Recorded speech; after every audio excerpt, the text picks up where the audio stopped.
नमस्कार दोस्तों, मैं सुभाष गुप्ता आप सभी का बहुत बहुत स्वागत करता हूं अपने यूट्यूब चैनल स्टडी 95 भारत पर।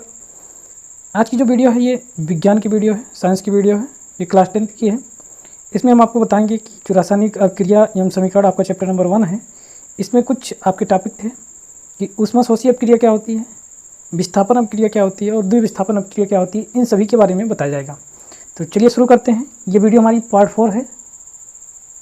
यदि आपने पार्ट 1, पार्ट 2 और पार्ट 3 नहीं देखा है, जो चैप्टर 1 की है, तो आप डिस्क्रिप्शन बॉक्स में लिंक है, वहाँ पे जाकर आप पार्ट 1, पार्ट 2 और पार्ट 3 देख सकते हैं। जो चैप्टर 1 की वीडियो है, ये चैप्टर 1 की पार्ट 4 की वीडियो है। तो चलिए शुरू करते हैं इस वीडियो को। सबसे पहले जो यहाँ पे चेक करेंगे हम कि ऊष्माशोषी अभिक्रिया क्या होती है। तो आपकी परिभाषा में क्या लिखा गया है कि जिन अभिक्रियाओं में अभिकारकों को तोड़ने के लिए ऊष्मा या प्रकाश या फिर विद्युत की ऊर्जा की आवश्यकता होती है, आपका ऊष्माशोषी अभिक्रिया होती है। ये तो आपका लिखा गया। अब इसमें समझेंगे थोड़ा सा। तो जैसे कि इसके पहले हमने बताया था, जो नेम है, इसका नाम है ऊष्माशोषी। ऊष्मा तो एनर्जी हो गई आपका, शोषी मतलब शोषण करने वाला या फिर लेने वाला बात करें तो इसके नाम से ही क्लियर हो गया कि ऊष्माशोषी आपकी ये अभिक्रिया है। जो अभिक्रिया है ये ऊष्मा लेगी। इसके पहले की वीडियो में आपने पढ़ा था ऊष्माक्षेपी, उसी का जस्ट उल्टा है। ऊष्माक्षेपी में आपका ऊष्मा बाहर निकल रही थी और इसमें जो होगा ये आपको ऊष्मा देनी पड़ेगी। जो आपकी वियोजन अभिक्रिया थी,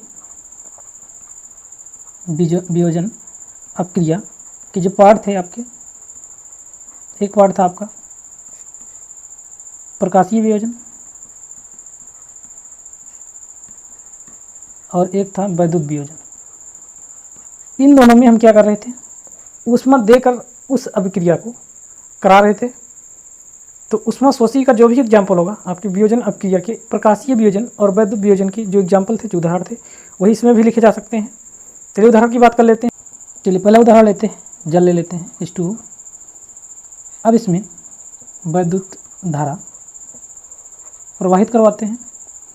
वैद्युत धारा जो प्रवाहित करेंगे, इसमें ऊष्मा दे रहे हैं इसको, ये ऊष्मा का शोषण कर रहा है। बनेगा क्या आपका H2 और O2 गैस बाहर निकल जाएगी। हाइड्रोजन और ऑक्सीजन आपके बाहर निकल जाएंगे। अब इसको संतुलन करने की बात करें तो 2 से गुणा कर देते हैं यहाँ भी और 2 से यहाँ। ये आपका जो समीकरण लिखा गया है संतुलित हो गया है। अब दूसरे एग्जाम्पल की बात करें ऊष्माशोषी के दूसरे उदाहरण की, ये दूसरा उदाहरण होगा आपका AgCl। इसका वियोजन करवाते हैं प्रकाश के द्वारा।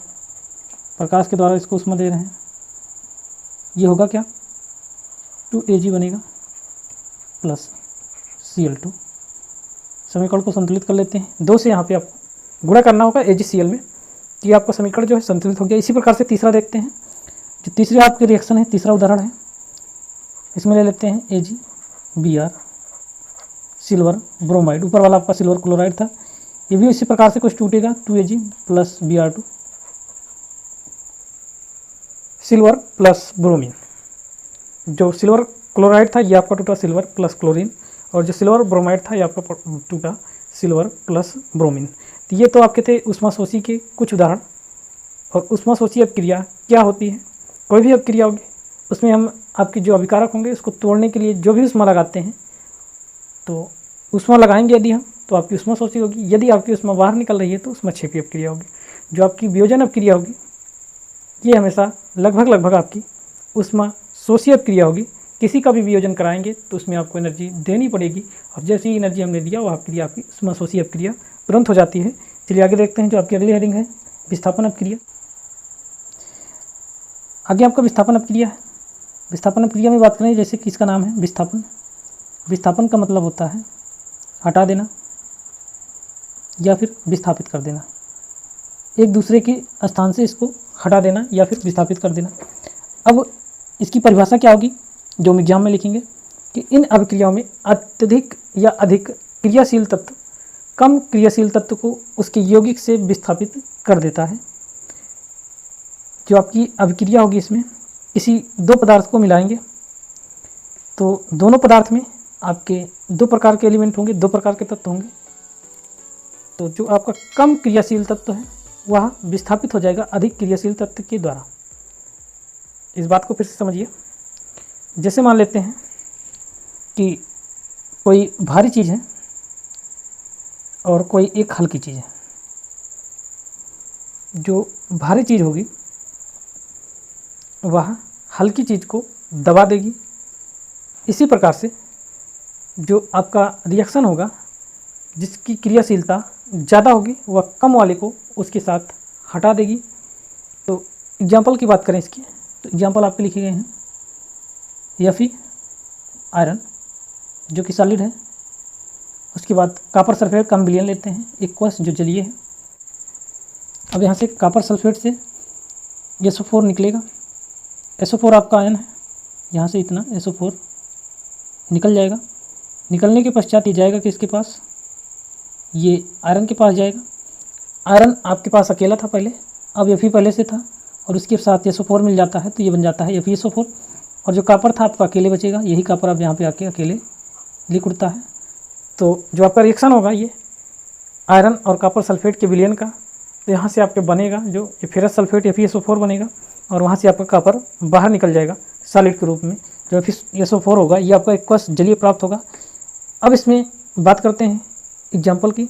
जो आपका एग्जाम्पल था ये आयरन और कॉपर सल्फेट की विलयन की, तो जो पूरा प्रैक्टिकल है इसकी प्रक्रिया हम समझ लेते हैं क्या कैसे है। इस पूरे प्रैक्टिकल में करेंगे क्या, तो सबसे पहले चित्र को देखते हैं क्या क्या चीज़ें हैं, क्या हमें पहले लेना होगा, क्या बाद में लेना होगा। तो यहाँ पे सबसे पहले आप एक स्टैंड लेंगे। स्टैंड में आप परख नली लगाएंगे। इतना काम करने के बाद उसमें एक कॉपर सल्फेट का विलयन डालेंगे उस परख नली में।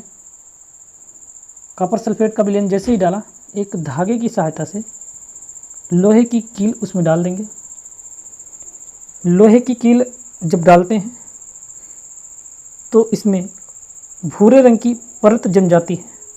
यह ऐसा इसलिए होता है कि जो कॉपर सल्फेट का नीला विलयन था SO4 ferrous sulphate FeSO4 ferrous sulphate के निर्माण की कारण हो गया है।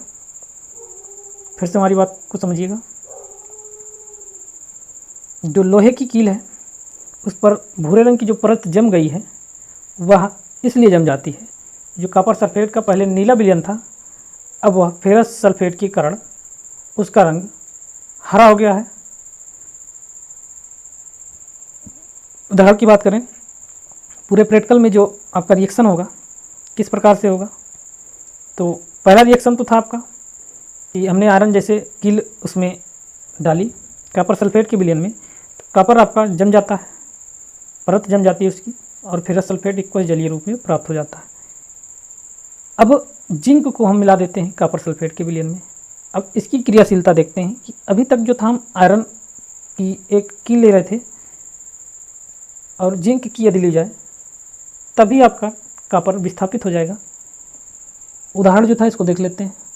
जिंक था, हमने उसमें कॉपर सल्फेट के विलयन में मिलाया, तो जिंक सल्फेट का आपका विलयन प्राप्त होगा, कॉपर आपका बाहर निकल जाएगा जैसे इसके ऊपर वाले रिएक्शन में हो रहा था।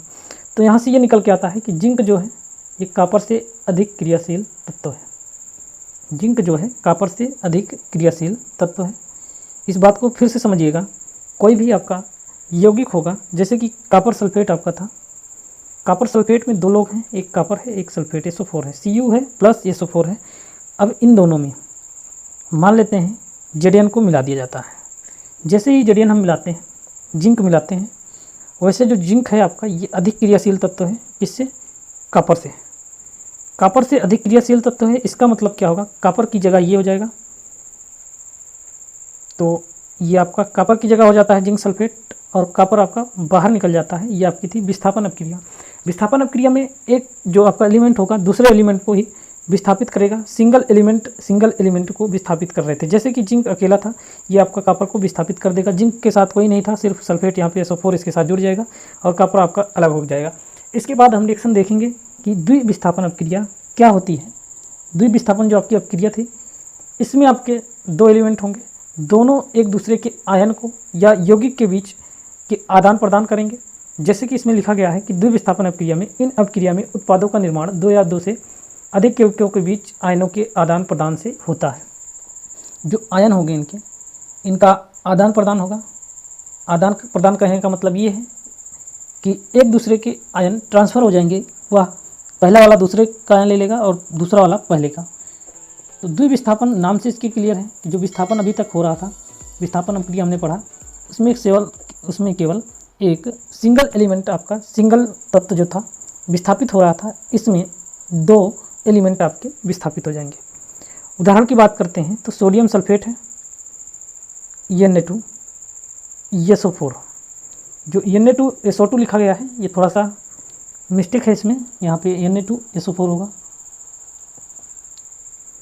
Na2SO4। अब इसके बाद इसमें मिलाते क्या है, बेरियम क्लोराइड BaCl2 मिला देते हैं, जो कि एक्वस जलीय था, दोनों जलीय हैं, जल के रूप में रहेंगे द्रव में, दोनों को आपस में मिला दिया जाता है। तो ये करेंगे क्या, रिएक्शन होगा। तो रिएक्शन होगा तो क्या होगा, 2 आयन यहाँ पे है, पहला आपका SO4 आयन है, जो दूसरा आयन आपका था ये Cl2 था, ये Cl था, इसको कह लेते हैं। तो जो सोडियम के साथ आयन था ये आपका बेरिलियम के साथ चला जाएगा, और जो आपका बेरियम के साथ था ये आपका सोडियम के साथ जाएगा।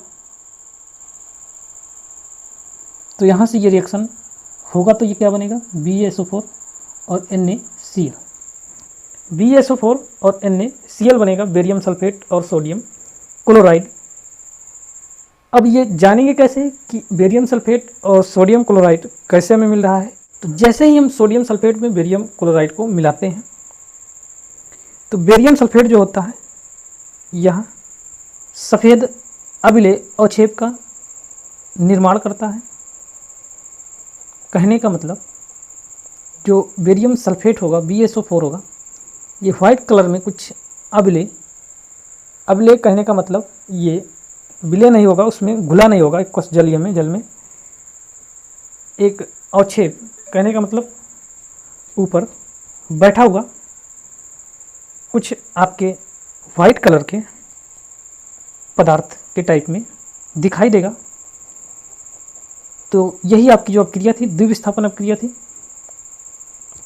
और यही अपक्रिया आपकी अवक्षेपण अपक्रिया भी कहलाती है।